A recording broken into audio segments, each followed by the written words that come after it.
welcome back to the channel. So I'm going to try to finish up the drum miking and start getting take, or at least attempting to get takes. Now usually I practice a song for a night or two and then I just start taking it. And then what happens is I end up going through like probably you can watch the videos, 2 nights of like drum torture. And this one was tricky mainly because of the transitions, like, you know, the turnarounds when you're going from the end of a chorus back to a verse. There's like these moments, and I went and put stick clicks in, you know, to cue myself. But it's tricky. It's in 6/8 time, which I don't usually play in, and the beginning is kind of tricky to get the. It's like right when you start, I have a tendency to rush, always do. And on this song, you can't do it at all because I'm trying to sync up to the guitar on there, and I'm worried that anything that sounds wrong now is definitely going to be wrong when I play a guitar on top of it. So I want to take my time and get it correct, which is why I've been taking the extra time to play it. I've already played the song 3 times through. What I've been doing is coming in, I would play it 3 times all the way through, take a little break, for like a second, get up for a minute, play it again 3 times, and then 3 more times. I've been doing 3 sets of 3 every night, a minimum, and then if I still have energy, go at it again. And each of those times, if I make a mistake, I start back over. So it's not like I just rumble through it. I have to get, each of those have to get all the way through the take in order to count it as a take. So I end up playing it, like 12 times through or something like that. I don't know how many times, a whole bunch of times. And I've been doing that for, I don't know, for a week or something. I got a little waylaid by a few things. I hurt my, which arm? It was this arm. This is fully, pretty much gone now. So I hurt that, which, slowed things down. And I couldn't drum, and I couldn't, just things slow things down every once in a while, and then you gotta stay focused. Otherwise, you get off track. But I'm going to stay on track now because I've also got a brand new song that I just started coming out last night when I was messing around with my Ovation. I went home and worked on that, and I was going to come in here and play it, but I just feel like getting back on these drums because I got to get this song done first, and then I have that new one, that little blues kind of thing. I got to go back and work on that, make that turn into something. This brand new one, and then another one that's on my computer I was listening to that I haven't even started on. So I want to get all. I think I've got the album wrapped as far as the material. Just got to get it recorded, and that's a good problem to have as opposed to what I had before, recording stuff and knowing you don't have another song to get to. And I didn't want to, I just want to have some. All these songs seem to have a theme.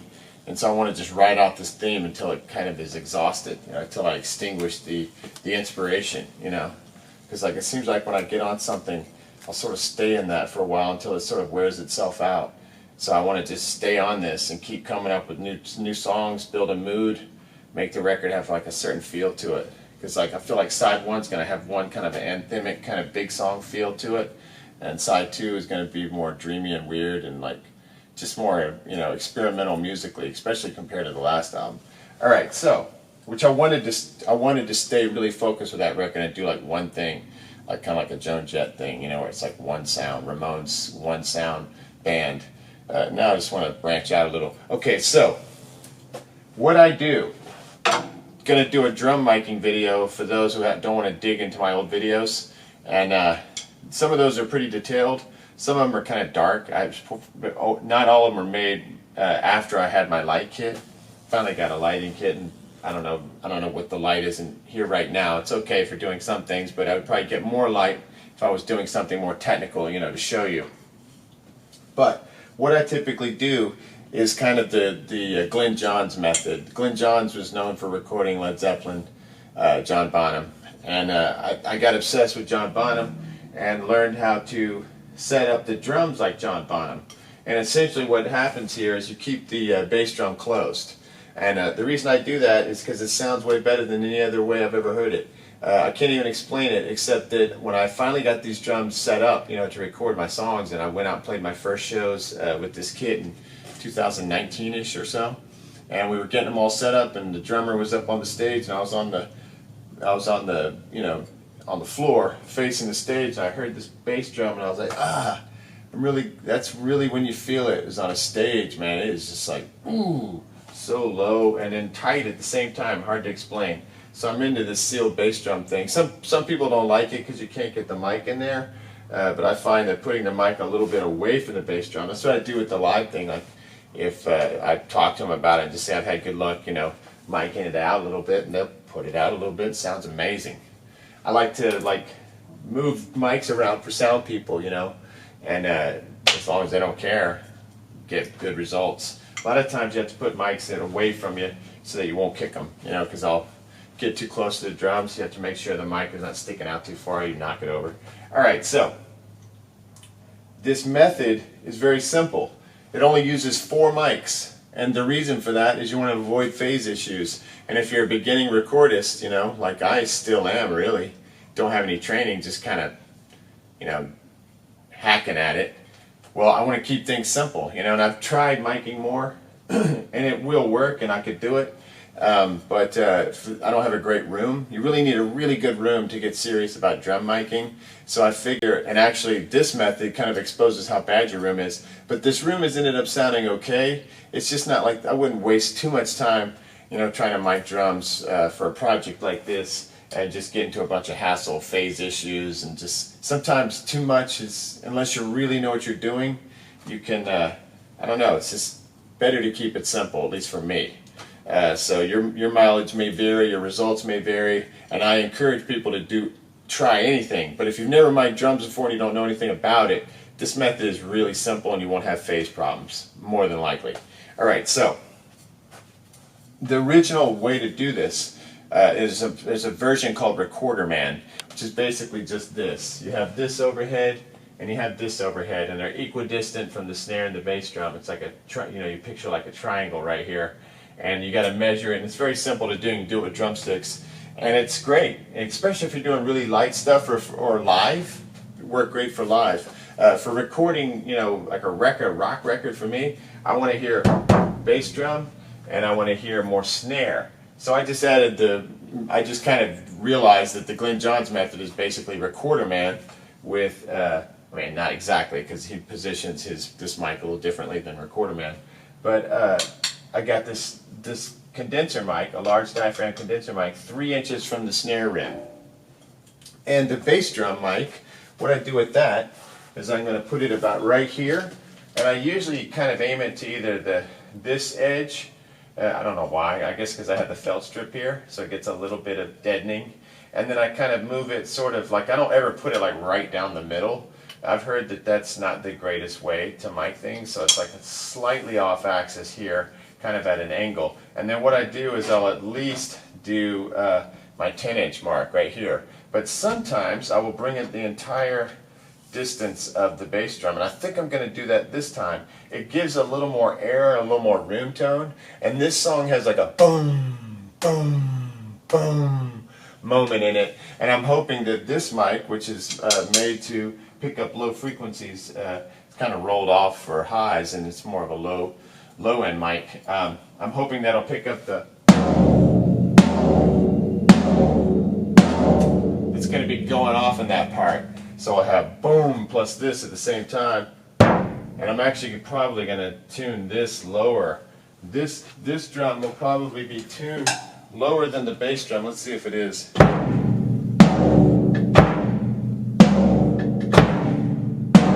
So I can get that lower, I'll tune it lower, and really get it to, and it feels so good to hear that loud boom in your recording, especially if you have a way to get, you know, like a subwoofer in your stereo system and stuff. All right, so I'm about a drumstick away on the bass drum, and it seems crazy, but this works great. And you can experiment with how far away from the head you want to go with the mic.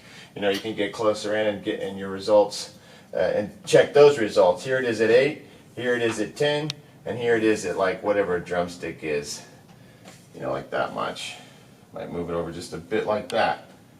And then you also get the benefits of capturing some of the mic, you know, some of the kit, and there's no danger of this interfering with this, giving you any kind of out of phase tones that's far enough away. All right, so next bit of this is the overhead. Oh, and what I'm going to do is I'm going to take an XLR cable. Oh, one second. Let me just tell you what this microphone was, because it was cheap. I only paid like $40 for it a million years ago. I don't know if it's still around or if they changed it, but it's the CAD or CAD. It's CAD. I don't know what they're. what it is, what the deal with the name of their company is, but it's the KBM 4112. It's kind of like a D112, you know, AKG. That's a really nice mic. This one was really cheap. Those are like $300 or $400. This one, it's got to be like $50. KBM 4112, CAD. It's a large diaphragm cardioid moving coil dynamic microphone, specifically designed and carefully equalized for kick drum capture and what does that say? Reinforcement. It enhances the thump, the crack, and the click while reducing boxiness. Yeah, that's something that I don't feel like this does at all. Even though it's closed, it doesn't give you like a boxy bass drum tone. All right, so let's see. How much did I pay for this a million years ago? Bought this.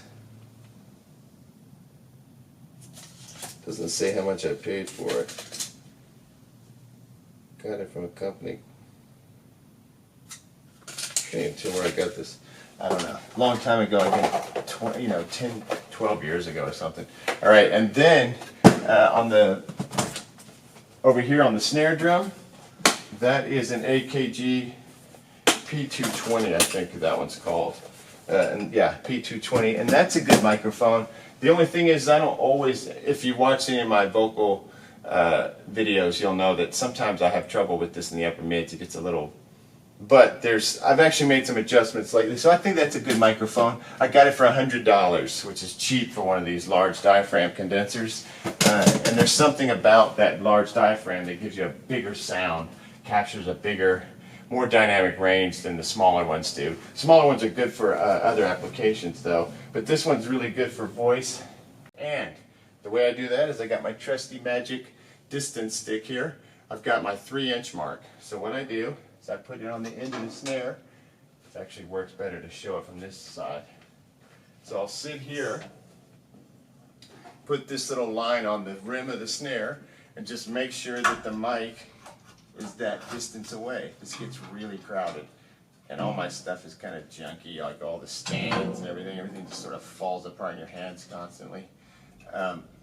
But that's DIY home recording.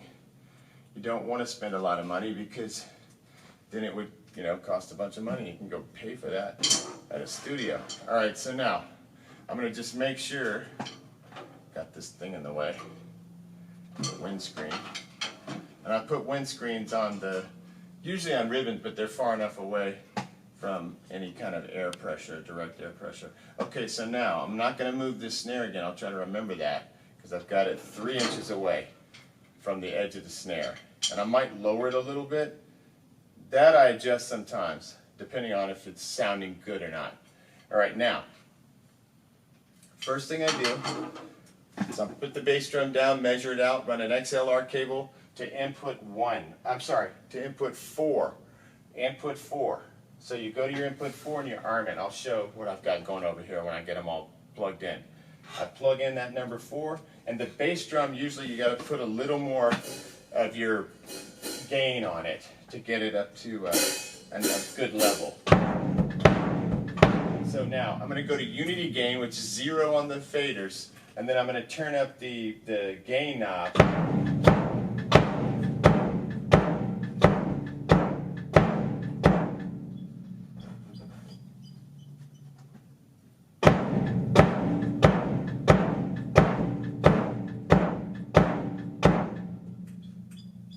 Squeaking. I need to work on these drums. I might even put new heads on this, and I need to tune the bass drum.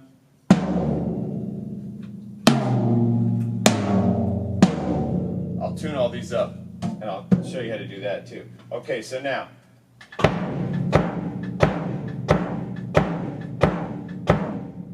also you want to make sure your master's on 0. Now, got the bass drum right. Now, next thing. These overheads. Watch how this works. This is really cool. So I take my drumsticks, one on top of the other. I hope you can see me all the way back there. And then look at this. The mic is a little high. It's like an inch high. This is always a pain. I'm going to bring it down what I think feels like 1 inch. Clamp it down again. Ooh, not quite. We're getting close. Okay.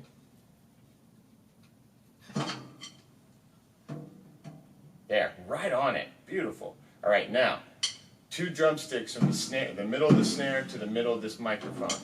Now, I'm going to bring this one around. Come here, you. I got stuck in the lacquer on the floor or something. Okay, now, we take this, line it up with the microphone. Now, without moving at the snare drum, you got to keep that stick still. I'm going to move it to here. And I'm within like a 1/2 inch. It's close. So I'm going to just move it forward a little bit like this. Come here, you. Just kind of position. Darn it. I got it all goofed up. Right, hold on. Too far. Okay. Almost perfect. Here, here, one more little movement to this direction, we'll get it. It's like you move it and it doesn't move. It's like I'm going the wrong way or something. All right, that's darn good. Darn good.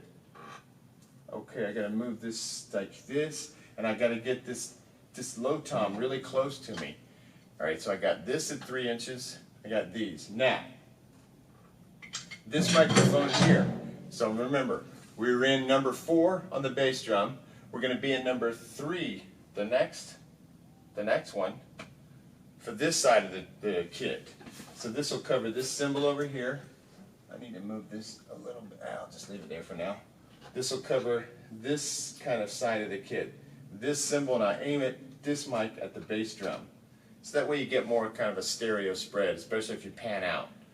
So you can pan this side like 40%, pan this side like 40%. You can do it before you record or after with the zoom. Okay, so I've got this aimed towards the bass drum, this aimed directly at the snare, this aimed directly down at the snare, that at the bass drum kind of on the off to the side, not completely down the center. And you should play around with that and see what sounds the best, because I could be completely wrong about that. But that's what's made it sound right for me. It's like kind of off and back a bit. All right, so I got this one. These are equidistant. So the apex is the snare, or the beginning point. It's going here, here, like that. And then you can also run a string from the bass drum, hold it here, run a string here, and then you can tell that the distance is the same also. That's another way to do it. There's lots of videos on that. There probably is. Okay, so. All right, so let me get back to inputs. I know I'm scattered here. Inputs. Bass drum. It comes out of here, XLR cable, goes right to number 4. There's no effects, nothing. It's just going right in. Same thing with this microphone. XLR to number 3. No effects, nothing. I do have to push the gain because we don't have a mic pre to help us. So I do have to push the gain. And you know, the Zoom doesn't have the most robust preamps in the world. That's why I double the drums when I'm done, just to give it more ass, so to speak. All right, and then number 2 is right here. And it's not going through a preamp. It's going through just the Zoom and its preamps, but it does have an effect on it, because here's what I do, and it's usually dual mic. I go to dual mic, which is the algorithm dual mic, and you find that in your effects thing. So if you punch effect and go to dual mic, I'm going to go to number 26, and it doesn't really matter which one, you can pick for yourself. I like this big shape one. I think it's 26. Let me check. Yeah, big shape. And then you can see its input is 1 and 2. You can change that to 3 and 4, 5 and 6, 7 and 8, but you can only do 2 at a time. So I'm in 1 and 2 because that is where my snare is mic'd. From here, which is the most important reason to have this effect in the first place, and then here, you know, a little further away.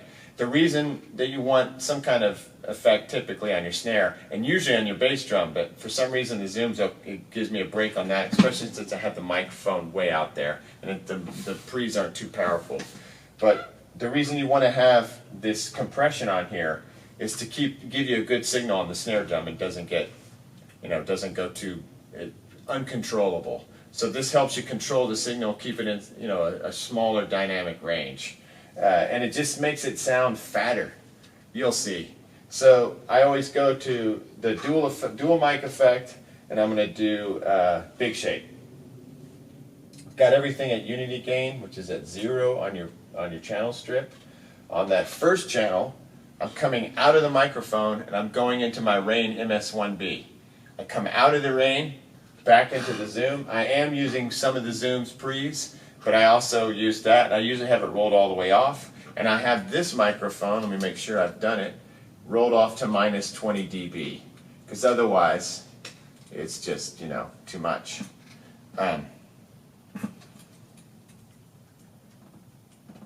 So that's important. Tighten this thing. It feels loosey-goosey. Oh shoot, I just moved my measurement. That was dumb. Let me check that again. So, the only two parts of this drum kit that have an effect on it are the first two inputs, 1 and 2, that are covering the snare, and the left side of the kit. If you're sitting behind the kit, and I mic everything as if I'm sitting behind it, I'm presenting it as if you're back here, right? Sometimes people present a kit like you're in front of it as a listener. That's weird to me, I don't know why. This is just the way I do it, so that if you're listening to it at home on headphones, on your Sony Walkman, on a cassette back in the day, you're going to hear everything the way I hear it, like back here. That's just the way I see it. I don't know, somebody else may have a different idea. But, so I've got my mics. Got this. Got that. So that's equidistant. This is 3 inches. And you can see what's going on here. Now, inside the Zoom, I have played a track. It's on acoustic guitar, has a metronome going. I've turned that off because it was too annoying because the metronome's in 3/4. So what I do is I look over every once in a while and just make sure that my beats are on this light, and I'm listening to the guitars, which have some mistakes, so every once in a while I have to really pay attention to this light and not the guitar. I don't want to follow the guitar and make a goof up or get thinking that something's wrong because the guitar's wrong. So on those spots, which is annoying that I did that, I am looking at the metronome, but the metronome's blinking in 4/4, so it's a little weird. But if you don't hear it, it's easier to use because you just look down and make sure you're on beat and you're not rushing or behind the beat. I typically rush. Behind the beat sounds a little better. Rushing is terrible. Alright, so let's see what happens. So the signal will come through. I'll hear it in my headphones, and I'll hit record play with all 4 of these lights and the tracks armed. And then you're off and running, multi-track recording, baby. Alright, let me get these on here. Let's see what happens. I'm not going to record anything, just play through to show you what's up.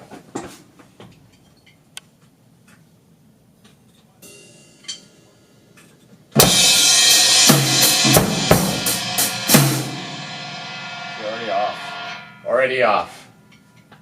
Tricky. I knew that would happen, that's why I'm going to take my time, I have to come back tomorrow and finish it. I'm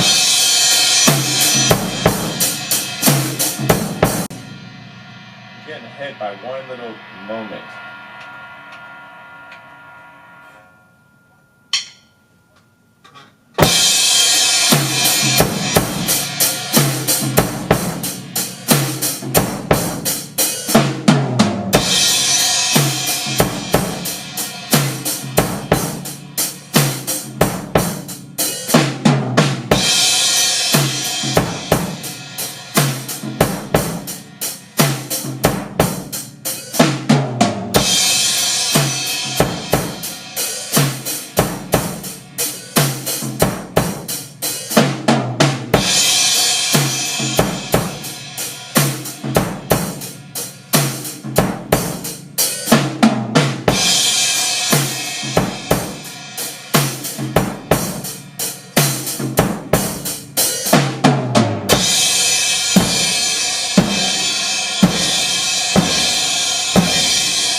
Okay, and I can already tell that I'm making a lot of mistakes just because the camera's on and it's like, all right, here's the moment, you're supposed to do it now. So that means I'll come back in here tomorrow and grind. It's taken me so long to set all this up and get everything else going. I gotta hit the road. But what I can do now is after that, come back in here and just grind for like an hour and just play it over and over and over and over until I can get really solid on it.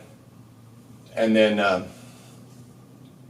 I'll be able to nail it, hopefully in a couple takes. The main thing is like the intros, the transitions, and just staying exactly on beat on that boom, boom. And I tried crossing my hand over so that my right hand was hitting the cymbal per normal, you know, but it was just too much this stuff, you know, too dazed and confused. So, which he does that amazingly. If you watch that video where Bonham does that. Sorry, the camera turned off. I was demonstrating my ridiculously spastic John Bonham impersonation, but on Dazed and Confused, he does this thing, you know, where he, I can't remember, it was like a triplet thing, but he crosses his arm out. It's really cool. People learn to do it because it's like a thing to learn to do. All right, but so I'm going to stay on the left side, just boom, boom, boom, boom, and then transfer to the ride cymbal, which sounds amazing. Thank you, Ryan, for finding that for me. And yeah, I think it's going to be good. Quick recap. Bass drum, it's out pretty far, like a little bit, like a full drumstick distance. The snare mic, 3 inches from the edge. These are like 2 drumsticks equidistant, this one to that one. Effects on 1 and 2, big shape. And we might adjust our levels, but for now it's just big shape, and I'll show you how to do that. All tracks are armed. This and this, the bass drum, and this other one that's aimed at the bass drum, and this side at the right side of the kit, neither one have effects. They just go into the 3rd and 4th inputs. All right, next time we'll hopefully get a take. And if you have any direct questions, if this is too confusing and scrambled of a video, just message me if you have any questions about recording drums, because I think that recording drums is like the thing that a lot of people think they can't do. You think you can't play the drums. Now, obviously, I'm not a great drummer, as you can tell from these videos, but I keep getting a little better each time, and I've been doing this long enough to like scratch through on my own stuff. I would never try to be a drummer for like a real band or anything. Like it's a lot of work. At my age, I don't think I could hold up. My hands, back, all that kind of stuff that would start falling apart if I was trying to be a drummer.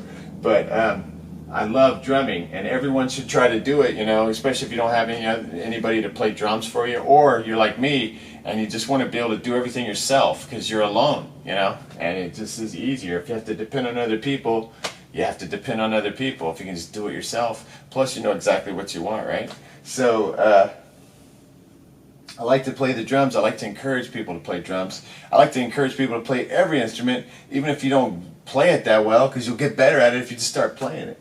So, play drums next time.